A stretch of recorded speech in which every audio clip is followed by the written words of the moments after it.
Misterio, enigmas, conspiraciones, archivos secretos de El Heraldo de México. Bienvenidos una vez más a Archivos Secretos de El Heraldo de México. En esta ocasión vamos a cambiar un poquito el formato porque tenemos un invitado de lujo. Me acompaña Alain Luna, justamente del podcast El Grito de la Llorona, a quien le damos un caluroso aplauso y bienvenido por estar aquí. Muchas gracias. Esta es tu casa, Alain. Muchas gracias por aceptar la invitación. Pepe, pues todo listo para esta noche, mañana, tarde de terror. Hoy que vamos a platicar de diferentes historias y estoy seguro y espero que se pueda sentir algo aquí. La gente que esté viendo en su celular, en casa, que pueda sentir también el miedo. Así es. Y pues justamente hablando de miedo, hoy vamos a tocar el tema sobre rituales en Halloween. Uh-huh. Un tema bastante polémico, ya que, bueno, estas festividades se dividen entre las personas a los cuales les gusta mucho salir, disfrazarse, pedir dulces, y pues las personas que quizá no, que son un tanto más creyentes, que creen que es un tema satánico, paranormal. Hay muchas cosas que poder atender, ¿verdad?, respecto a este tema.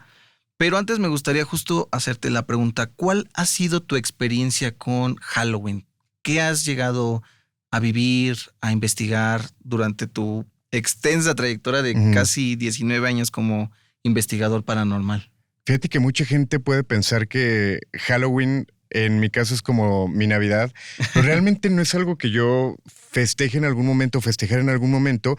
Y justo recuerdo que cuando yo era pequeño había una historia interesante muy cerca de mi casa que me tocó vivir justamente en esos años, donde yo veía cómo mis amigos se juntaban para salir con una máscara, disfrazados, a pedir Halloween. Muy cerca había una escuela y recuerdo que el 31 pues todo era muy normal. Niños gritando, ruidos.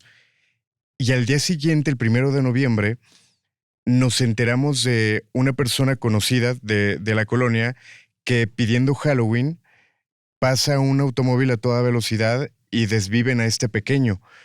A partir de eso comenzó una historia donde mucha gente escuchaba al niño, pero lo escuchaban como pidiendo Halloween sin importar la fecha, pero sí era más intenso en esos días. Pero a partir de eso como que yo dije, no, es algo que no me llama la atención, no lo voy a festejar y sobre todo con ese contexto. Posteriormente, cuando me dedico a la investigación paranormal, te das cuenta de lo que hace la gente en estas fechas, el tipo de rituales que hace la gente y más allá de la parte cultural que conlleva, lo que hoy en día se vive realmente es muy delicado y de llamar la atención lo que pasa en días como hoy. Sí, que, bueno, justo retomando esta parte, pues puede haber desde la gente pidiendo calaverita, ¿no? Como lo conocemos aquí pues, en la parte central de México, hasta los rituales ya que implican sacrificios quizá animales, ya yéndonos más a lo tétrico, pues de humanos. Engloba muchísimas cosas, ¿no? Engloba muchos temas. Y bueno, justo para darles un poquito de contexto a las personas que nos están escuchando, traemos un poquito de información respecto al origen, ¿no? de Halloween, que originalmente era Samhain. ¿Qué quiere decir esto? Bueno, son las raíces célticas, ¿no? Es decir, hablamos de una festividad celta que tuvo su origen más o menos por ahí de hace más de 2000 años. Estamos hablando de una celebración que evocaba principalmente al tema de los cambios de temporada, ¿no? Los celtas celebraban que terminaba la cosecha y comenzaban los fríos, el invierno, todo esto. Para ellos, ¿qué significaba el frío? Pues bueno, principalmente muerte, ¿no? Ya eran climas más oscuros, climas que llegaban a provocar pues ciertos acontecimientos desfavorables como pues, la muerte, escasez, hambruna, todo esto. Posterior a eso, esto se celebraba principalmente el 31, la noche del 31 de octubre, para pasar al 1 de noviembre. Ya posterior a eso, cuando comienza pues este tema de la expansión del cristianismo, del catolicismo, es cuando se supone que uno de los papas, el Papa Gregorio III, decide tratar de mezclar las festividades, ¿no? Es decir, ellos tenían la festividad de Todos los Santos, conocida como All Hallows Days, más o menos, esa es la traducción. Y existía esta celebración de los celtas. Entonces hacen esta mezcla entre Halloween, o bueno, en ese entonces la festividad celta, y el Día de Todos los Santos, y terminamos teniendo lo que conocemos o el origen de All Hallows Eve, que hoy en día es Halloween. Pasan muchísimos años, la gente emigra justamente a Estados Unidos, entre ellos irlandeses, escoceses y demás. Y la gente pues tenía este ritual de que durante las celebraciones se disfrazaba para ahuyentar los malos espíritus, justamente como para evitar este tema de las defunciones, de las hambrunas, todo eso. Por temas culturales, esto se empieza a adoptar en Estados Unidos y se empieza a transformar por el famoso truco o trato. Y ya lo que hoy en día conocemos, ¿no? Como Halloween. Llega pues el cine, la época del cine de los 80s, pues ya hasta lo que conocemos hoy en día, ¿no? Se expande como que este fenómeno cultural de lo que se conoce como Halloween.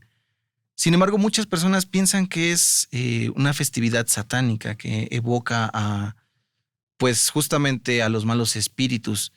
En ese sentido, ¿a ti cómo te ha tocado vivir esa parte? ¿Consideras que durante tu trayectoria como investigador paranormal, en estas festividades sí es más fácil que sucedan eventos paranormales? Fíjate que es interesante la pregunta porque no hay algo como documentado o en calendario que diga que el 31 de octubre se celebre desde la parte satánica. Sin embargo, es importante esto, y es como en esta oficina, en este foro, somos 5 personas y de repente los 5 estamos enojados, la vibra va a ser fuerte en este lugar. Justamente es lo que pasa en estas fechas. Si bien comienza como esta celebración celta, como va avanzando, esa energía que se va creando y pensando que era un día oscuro debido al solsticio, se habla de que el velo entre los vivos y los muertos llega a ser una línea más delgada, un velo más delgado, por lo cual nos podemos cruzar con ellos. Incluso podemos estar caminando en las calles, ver a personas, pero realmente no son personas vivas, que es justo que por eso es la justificación de que se disfrazan para pasar desapercibidos de los vivos y los muertos. Pero esta energía que se va creando va provocando que mucha gente vaya haciendo rituales. Y repito, no es que sea un día satánico que obviamente sí lo hacen, pero no como un día oficial, por así decirlo. Pero la energía y la vibración que hay sí genera que las sectas se junten, que las personas que se dedican al espiritismo, a la brujería, hagan trabajos, y esto provoca que la energía todavía sea más densa y que realmente se pueda provocar cosas delicadas.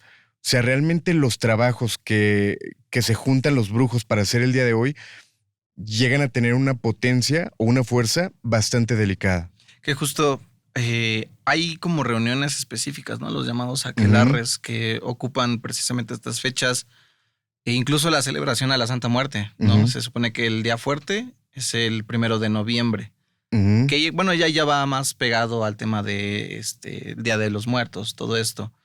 Sin embargo, como bien mencionas, se podría generar cierta fuerza, ¿no? A partir de las reuniones de todos estos grupos. Sobre todo por los rituales. Por ejemplo, hay algo muy conocido que te dicen: no vendas, no adoptes gatos en estas fechas. Es muy delicado porque la mayoría de los rituales que se llegan a hacer es con este tipo de animalitos, ya te imaginarás lo que implica. Por eso le piden mucho a la gente que no los saquen a la calle, que no los vendan en esta temporada, porque mucha gente los comienza a comprar justamente para esto, para hacer rituales fuertes, y por eso esta recomendación. Y hay que tener mucho cuidado con eso. Sí, saludos, Mercado de Sonora. Exacto. Bueno, retomando esta parte de los rituales, ¿cuál ha sido tu vivencia con el tema de los rituales? No sé, ¿has visto que algunos de verdad funcionan o te ha llegado a pasar algo escalofriante durante un ritual? ¿Cómo ha sido tu experiencia con este tema? Es complejo hablar de rituales porque siempre argumento esto: no va a pasar algo paranormal a capricho de nosotros. Así lo hagamos el 31 de octubre a las 3 de la mañana, lo que tú quieras. Tú haces invocaciones, pero las entidades no están pendientes de que, ya llegó Pepe a hacer una invocación, es momento de salir. Realmente puede ocurrir en cualquier momento, incluso puedes pasar semanas grabando en un lugar y no pasa absolutamente nada, pero hay veces que con la pura intención ya mueves energías. Y hablar de rituales en estas fechas es lo delicado del internet. De que tú te metes a internet y dices, ok, tengo una fiesta de Halloween, voy a buscar qué rituales puedo hacer con mis amigos y quizá encuentres cosas como la Ouija. Ujú. O quizá encuentres rituales, por ejemplo, hay uno muy conocido que lo hacen en Halloween, no sé si has escuchado 9 veces Verónica. Ok. Es una historia interesante porque 9 veces Verónica habla de un adolescente que era amante del espiritismo. En una ocasión, con un conjunto de personas se meten a un lugar abandonado y empiezan a hacer una invocación. Se dice que fue tan fuerte hacerlo que los objetos se comienzan a mover y una silla se mueve y golpea a Verónica quitándole en ese momento la vida. Y es aquí cuando comienza la leyenda. Hay parte de creepypastas que llegan a comentar que si tú te paras frente a un espejo y dices el nombre de Verónica 9 veces, aparentemente tu rostro se comienza a deformar, comienzas a ver a una mujer ensangrentada, con los ojos huecos, y que empieza a salir del espejo para después atacarte. Hay gente que lo ha intentado y que argumenta que es real. Hay testimonios de personas que dicen que después de hacerlo no pasó nada. Hay personas que argumentan que al terminarlo de hacer se encontraron con rasguños que no estaba justificado de que los tuvieran. Personas que posteriormente comenzaron a tener pesadillas o personas que posteriormente tuvieron accidentes después de hacer 9 veces Verónica. Y es la energía también que le hemos dado a este ritual. Hace rato platicaba con otras personas y justamente hablaba de esa intención de mencionar varias veces al demonio. Estás intencionando y puedes generar que la energía cambie en el lugar y que realmente puedan ocurrir cosas como este. Hay muchos rituales más. Sí, demasiados. Está el del libro rojo, Ujú. María Sangrienta. Vaya que, o sea, no es como que de repente se haya puesto de moda en TikTok, ¿no? El hacer rituales satánicos Ujú. o rituales paranormales en estas festividades, sino que la humanidad a lo largo de su historia ha desarrollado este tipo de rituales, ¿no? Como con la intención de contactar con el más allá, con los muertos, con lo desconocido. Y poco a poco se han ido como transformando. No sé tú qué pienses. Creo que también han adoptado mucho del contexto actual o del contexto histórico que vive la persona o la sociedad en donde se desarrolla este ritual. Sí, y es que regresando un poquito a la parte cultural y lo que platicabas de esa migración de irlandeses a Estados Unidos y de repente más la parte del norte que comienza a festejar en México esta celebración se fue extendiendo, pero la mayoría del país realmente festeja un poco más el Día de Muertos, Ujú. que también son fechas interesantes que no solamente es el 2 de noviembre, como muchos llegan a pensar, esto comienza desde el 27 de octubre, si no me equivoco. Ujú. El 27 de octubre se festeja a los animalitos, a Los mascotas animalitos. Ujú. fallecidas. El día 28 a las personas que fallecieron de una manera trágica. El día 30 a los niños no bautizados, si no me equivoco. El día 1 a los niños bautizados o a los angelitos. El día 1 a los jóvenes difuntos y el día 2 es como general.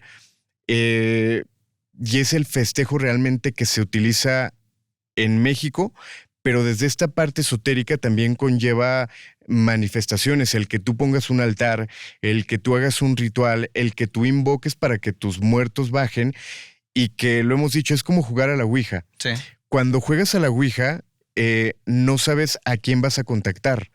Es como si tú descuelgas un teléfono y simplemente marcas a números salteados, no sabes quién te va a contestar.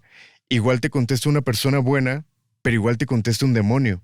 Esto implica jugar a la Ouija, esto implica hacer un ritual o implica hacer un altar, no sabes quién va a bajar o quién va a llegar contigo y a quién le estás abriendo la puerta en tu casa. Sí, sí, sí, definitivamente.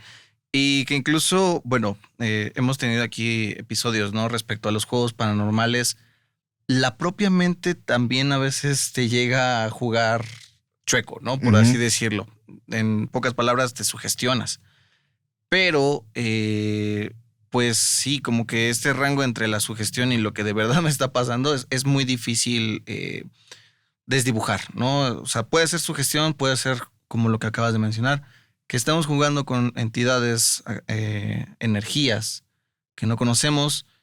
Y pues tanto me puede contestar como mi tía, Juana, que falleció hace 15 años, como algo que definitivamente no es ni siquiera de este mundo, ¿no crees? Exacto. De hecho, así comienza la historia real en la que se basa la película El Exorcista. Se basa en un niño de 13 años, si no me equivoco, que fallece su abuela, y la intención de este pequeño era tanto amor que le tenía que baja al ático de su casa, toma una ouija e intenta contactar a la abuela. Sin embargo, no se imaginaba lo que iba a pasar. Posteriormente, después de hacer esta invocación, comienza a escuchar en las paredes como un goteo, pero después ese goteo se convirtieron en rasguños, las imágenes religiosas clavadas de repente empezaban a dar vueltas, aseguraban que las sábanas de su cama se levantaban como si alguien las tomara de cada esquina y comienza esta posesión. Yo siempre le digo, siempre le aconsejo a la gente, no se metan a esto ni por curiosidad. ¿Te gusta el terror? Ve películas de terror. ¿Te gusta lo paranormal? Ve contenido paranormal, lee libros que sean de terror. Pero en el momento en que tú te clavas y comienzas a investigar sin saber a lo que estás metiéndote, es cuando llevan las consecuencias.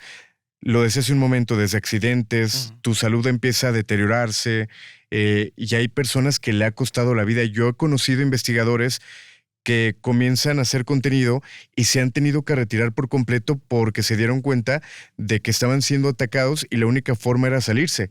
Y que al final de cuentas estar en lo paranormal es como meterte, no sé si se tenga que censurar, pero a la maña de que si tú entras ya no puedes salir. Puede que por un tiempo se calme, pero te vuelven a atacar y te vuelven a buscar y te vuelve a pasar algo y terminas regresando a esto. Como el caso justamente que estabas platicando en este episodio que te comentaba con este Mau de tu podcast, de este chico que entrevistó, no, bueno, habló de él Dross, ¿no? En su podcast. Era un chico de Cancún, me parece, no recuerdo. Elías Samael. Ese, man. Ese es como que el ejemplo más claro, ¿verdad? De una situación así. Es un caso muy complejo. Te platico por qué. Porque los videos que presenta él son muy fuertes. Sí. Él supuestamente argumenta que en un campo se encuentra con un libro bastante extraño, se lo lleva a casa, hace una especie de invocación y a partir de esto, este guardia de seguridad empieza a tener manifestaciones. Él comienza a subir videos de lo que empieza a registrar y pone un altar donde se ve una ouija, se ven cosas satánicas y de repente ves cómo el puntero de la ouija sale volando, calaveras salen volando, ruidos extraños, pero es un caso bien complejo. Posteriormente se argumenta de que él fallece debido a esto, pero los videos son fuertes porque, por ejemplo, él siendo guardia de seguridad en su trabajo se grababa y se ve cómo llega a tener posesiones. Repito, tiempo después se dice que él fallece, pero que dejó mucho material programado y el material se siguió compartiendo. Sería muy aventurado decir que es un caso 100% real. Es muy interesante, es muy bueno, pero hay muchas cosas que no cuadran y que se tendría que llegar al punto de realmente dónde es. Porque si se habla de Cancún, hay mucha gente que dice que es de El Salvador, pero sí se tendría que llegar exactamente a la localidad para conocer realmente quién era él, si realmente ya no está en este plano y realmente qué fue lo que pasó. Pero es un caso muy interesante. Sí, definitivamente cuando lo estaba escuchando en tu programa, sí fue así como de vamos directo a buscar los videos de este chico. Ahora bien, retomando el tema, bueno, él, por ejemplo, ¿no? Hablamos de que jugó la Ouija o situaciones así. Y retomando el punto de rituales, hay veces en las que las personas consideran que los rituales es, ya sabes, ¿no? Armar tu círculo y poner tu pentagrama, tener un aquelarre, o sea, algo muy elaborado. Pero en realidad, si nos remontamos a la definición de ritual, o sea, un ritual es prácticamente una secuencia de acciones, ¿no? Una repetición de acciones. Casi cualquier cosa podría ser un ritual. El hecho de que tú te despiertes temprano, te laves los dientes a la misma hora, eso ya es un ritual en sí. En este sentido, digo, no es tan necesario que seas un profesional, ¿no? Para llevar a cabo un ritual. Y como tú bien lo mencionas, hay veces en las cuales nos metemos en temas que pues no conocemos.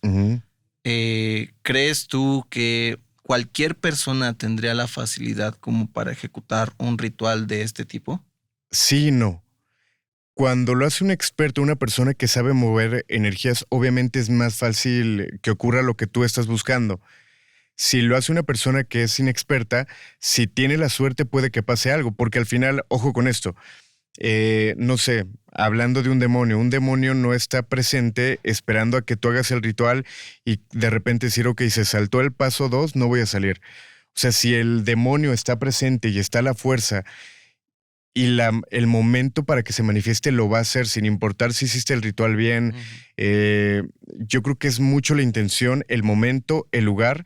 Es como jugar a la Ouija, hay reglas para jugar a la Ouija, no lo hagas en un panteón, no lo hagas en un lugar donde desvivieron una persona, pero al final de cuentas, si la entidad se quiere manifestar, lo va a hacer. Y si no se quiere manifestar, tampoco lo va a hacer. Apenas me decía una persona, tú estás intentando invocar al demonio, ¿por qué te tendría que contestar a ti si el demonio es algo imponente, importante? ¿De qué privilegios gozas tú para que se te manifieste? Pero no sabes el momento y la circunstancia y el lugar para que se pueda dar esta situación. Sí. Me recordaste a una imagen de unas hormigas moviéndose en círculo y que un cuate de repente dice, les voy a dar azúcar. Y las hormigas creen que por el hecho de que se estaban moviendo en círculo, la persona les dio azúcar. Y este cuate se queda así como de, o sea, yo tendría el poder de aplastarlas, pero en lugar de eso les estoy dando cosas porque ellas creen que me están como que rindiendo culto. Creo que podría ser el claro ejemplo, ¿no? O sea, el hecho de que nosotros empecemos justo a desarrollar un ritual, ¿no? Tratando de invocar fuerzas, puede ser que la fuerza oscura simplemente decida contestar por pura diversión. Exacto. ¿No? Y que juega contigo. Exacto. Realmente muchas entidades cuando juegas en la Ouija o algún oráculo, tú les preguntas algo y te contestan cosas raras, es porque están jugando contigo.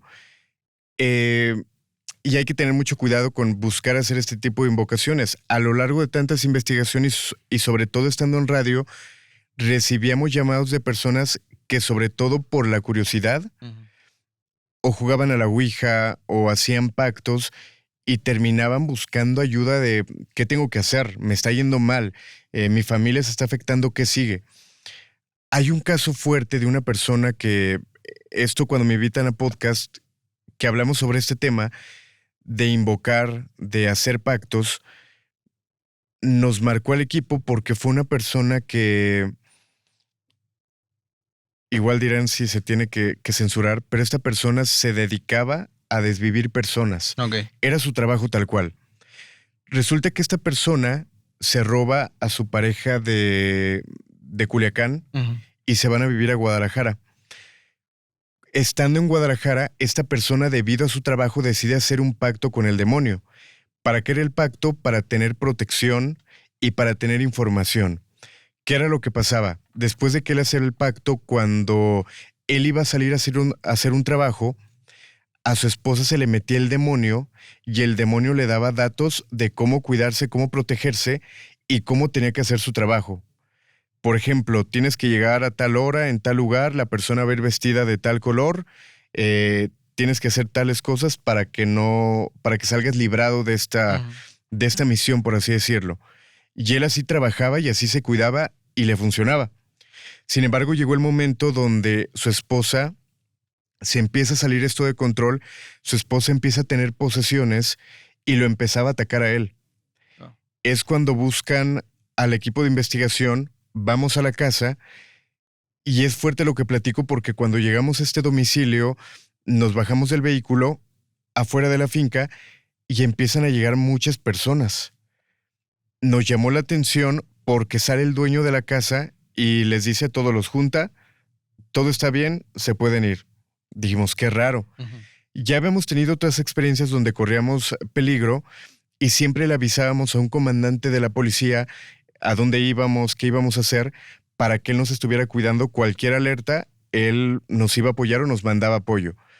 Le mandamos la ubicación a este comandante y recibo respuesta: sálganse de ese lugar. Justamente ayer jueves dejaron un encobijado en este sitio. Váyanse de ahí. Pero para eso el equipo ya estaba como disperso en la casa. Parte del equipo estábamos en la cocina, por ejemplo, escondiendo objetos punzocortantes, en la casa escondiendo objetos que nos pudieran hacer daño en caso de posesión. El equipo desde la parte espiritual ya estaba haciendo oraciones y comenzó la posesión.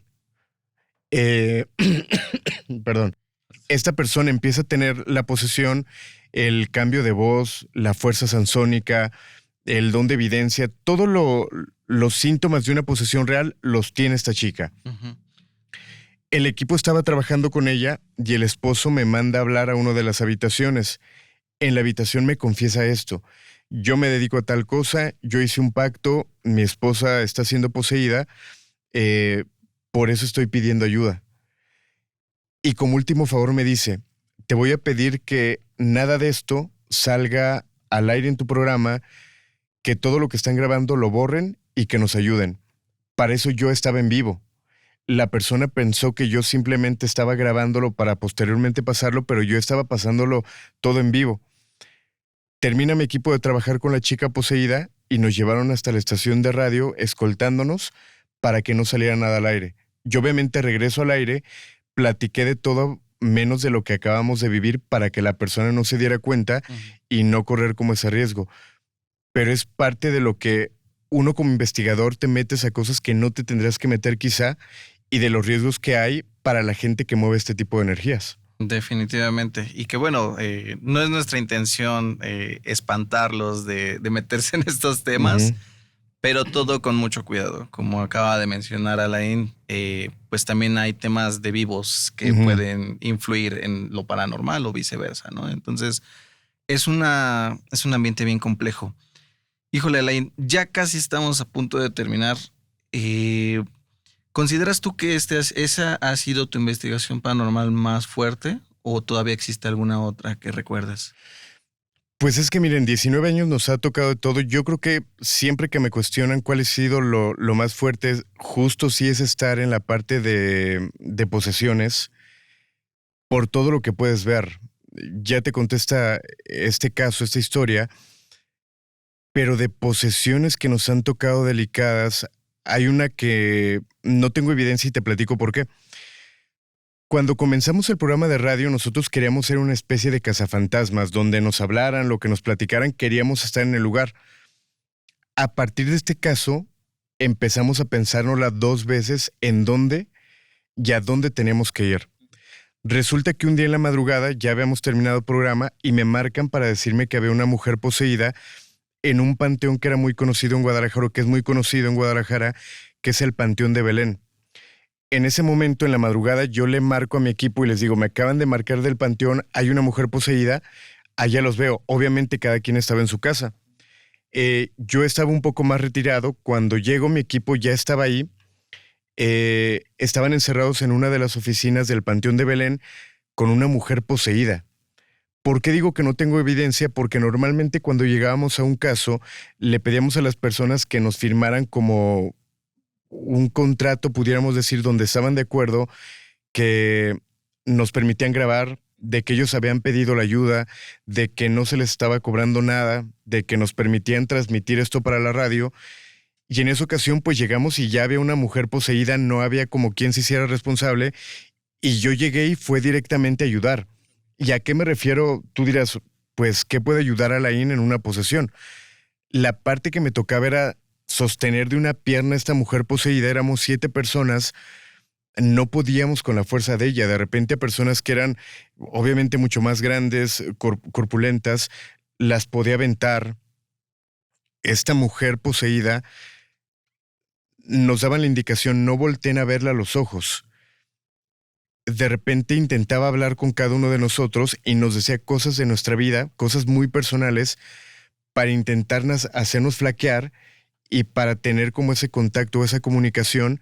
Y obviamente nosotros, pues bajo las indicaciones, no hacíamos caso, pero veíamos cómo le cambiaba, bueno, escuchábamos cómo le cambiaba la voz, el rostro, los ojos. De repente empezó a vomitar un líquido raro. Y ojo con esto, el estar presente en una posesión y quien actúa en una posesión puede ser un exorcista, que un exorcista es una persona desde la parte católica que lo hace, pero también lo puede hacer una persona laica, y a esto le tendremos que llamar liberador. La parte de exorcista es más como un término, ¿cómo le podemos llamar? Protegido o reservado para la Iglesia Católica, pero una liberación es exactamente lo mismo. Duramos varias horas en esta posesión hasta que el liberador pudo de alguna manera sacar al demonio y lo hizo con un espejo. Recuerdo que terminamos muy tarde, tuvimos que llevar ese espejo a la Catedral de Guadalajara, ahí nos pidieron llevarlo y ahí en teoría terminó todo, pero nos ha tocado ver cosas muy fuertes y que yo platico desde la parte de lo que a mí me ha tocado vivir. Obviamente en el podcast de repente platico historias que la gente me cuenta, pero cuando estoy como invitado con alguien, pues yo te cuento lo que yo he vivido. Y mucha gente dice, es que ¿por qué cuenta estas historias? Pues es que es donde yo he estado y lo que yo te puedo decir es totalmente real porque así fue. Sí, definitivamente. Ahí estuve. Exacto. Y que en lo personal también, en mi casa, y que eso sí lo llegué a documentar, después del programa llegar, encontrar mi casa infestada de moscas, por ejemplo, con los muebles volteados, las televisiones encendidas. Todo esto me tocaba vivirlo después de una investigación, después de un caso fuerte, y que yo llegaba y veía esto y con miedo yo lo grababa y ni siquiera para compartirlo. Yo tenía mi equipo de investigadores donde si me ocurría algo yo les decía, oigan, está pasando esto, ¿qué significa? ¿Qué hago? Y me ayudaban ellos. Es parte de lo que resalto. Yo, Alain Luna, yo no tengo toda la información. Si me preguntas de un tema, yo obviamente lo tengo que estudiar. Si me preguntas de brujería, de cómo se hace tal ritual, yo tengo que preguntarlo a la gente que sabe. Porque yo para eso me rodeé de un vidente, de un medium, de un psicólogo, de una persona que sabía de tecnología, porque obviamente para investigar tienes que tener gente experta en su ramo y no decir que tú sabes todo, que tú puedes hacer una liberación, que tú sabes hacer el ritual, que tú puedes hacer una limpia, porque creo que parte de un equipo de investigación es tenerlo bien conformado por gente experta en su ramo. La crema innata de lo paranormal, prácticamente. Exacto. Alain, pues prácticamente nos podríamos seguir de lleno con muchísimos temas, de verdad. Gracias por tu tiempo, gracias por aceptar la invitación. Cuéntanos en dónde te puede escuchar la gente, tu podcast, tus redes sociales. Ok, antes que nada invitar a la gente a que se cuide mucho. Repito, el tema paranormal no es un juego. Si quieres crear contenido no solamente es tomar la cámara, irte a algún lugar donde asusten, porque al final no sabes qué te estás llevando. Y lo decía también hace un momento, no te van a atacar a ti, se van a ir con lo que más quieren. Y te lo dice una persona que ya lo vivió, que ha recibido ataques no solamente en mi persona, sino sobre todo a la gente que está alrededor de mí. Una persona que ha tenido o que ha sido testigo de integrantes de mi equipo que han tenido accidentes, que han fallecido. Con esto no se juega. Y si te gusta lo paranormal y vas a hacer algo, sobre todo en estas fechas, busca tener esa protección, esa guía y sobre todo hacerlo de una manera, ¿cómo pudiéramos llamar? Responsable, para que no te vaya a afectar. Me pueden encontrar como Alain Luna en todas las redes y como El Grito de la Llorona en YouTube, en Spotify. Ahí es donde pueden ver todos los episodios. Y vaya que tienen bastantes episodios y muy buenos, así que Gracias. pues allá estaremos viéndote. Muchísimas gracias a todos los que están viendo y escuchando este episodio especial. Pues ya lo saben, cuidado con los rituales porque pues puede salir cosas que no controlamos. Pues no me queda más que agradecerte, Alain, por tu tiempo y comentarles que estaremos ya próximamente estrenando la 7ª temporada. Mándenos sus mensajes a través de redes sociales. A mí me encuentran como José Mata ARC y en las redes sociales del Heraldo Podcast. Ahí les estaremos leyendo y haremos episodios especiales también con los temas que ustedes nos manden. Yo soy José Mata y nos escuchamos en el siguiente archivo por descubrir.